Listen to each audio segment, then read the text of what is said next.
বলছে হরি নাম ছাড়ি না, এই কারণে আমার বাইশ বাজারে আঘাত করেছে, শাবকের আঘাত করেছে, তবু নাও আমি ছাড়িনি। হরিদাস, তুমি যে জগন্নাথ, তুমি তো জগন্নাথ, তুমি হরির দাস, তুমি কৃষ্ণের দাস। আজ থেকে তোমার নাম হলো হরি দাস। জয় গৌর হরি বল হরি বল। তাকে দীক্ষা মন্ত্র দিয়ে নামের মালাটি তার হাতে দিলেন, দিয়ে বললেন 3 লক্ষ বার মালা জপ করবে। সেই দিন থেকে প্রত্যহ 3 লক্ষ নাম জপ করে আমার হরিদাস ঠাকুর।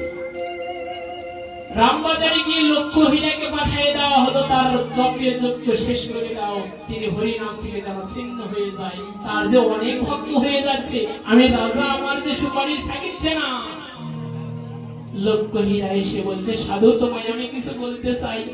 বলছে, মা তুমি যদি বলবি, আমি জপটা শেষ করি না, তুমি বসো, তোমার কথা শুনবো।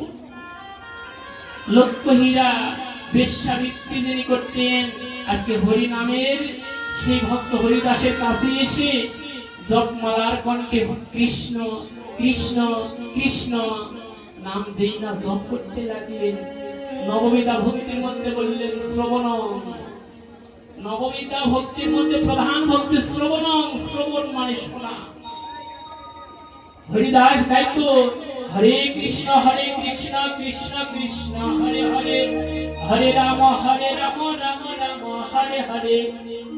লক্ষ্য হীরার কর্ণে বারবার কথাটি আসাতে লক্ষ্য হীরা যে উদ্দেশ্য নিয়ে গেলেন, সেই উদ্দেশ্যকে ভুলে গেলেন।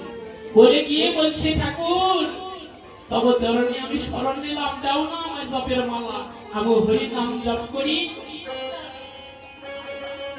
আর জপের মালা তুলে দিলেন লক্ষ্য হীরাকে। সেদিন তিনি হলেন আজ পরম বৈষ্ণবী, তিনি আজ নাম জপ করতে। হরিদাসের উদ্দেশ্য হল তিনি গৌর দর্শন করবেন। গৌর দেশে গিয়ে বলছে, কোথায় আমার প্রাণ গৌর?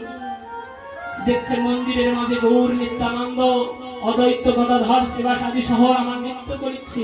যখন হরিদাসের জন্য তিনি আর ভিতরে যাচ্ছে না। বলছে, কি হয়েছে হরিদাস, তুমি কেন আসিচ্ছ না? বলছে, প্রভু আমি যাব, আমি যদি মন্দিরে যাই, মন্দিরটি যদি অপবিত্র হয়। বলছে, হায় রে, যে 3 লক্ষ বার মালা জপ করে সে কি অস্পর্শা থাকতে পারে? সে কি পরম পবিত্র? এসো এসো, তোমার সঙ্গে আমি প্রেম আলিঙ্গন করি। ধরে কি গৌর হরি আমার প্রেম আলিঙ্গন দিয়েছে। বলছে, হরিদাস তুমি বহু কষ্ট করেছো, এই হরির নাম তুমি ছাড়োনি, বলো তুমি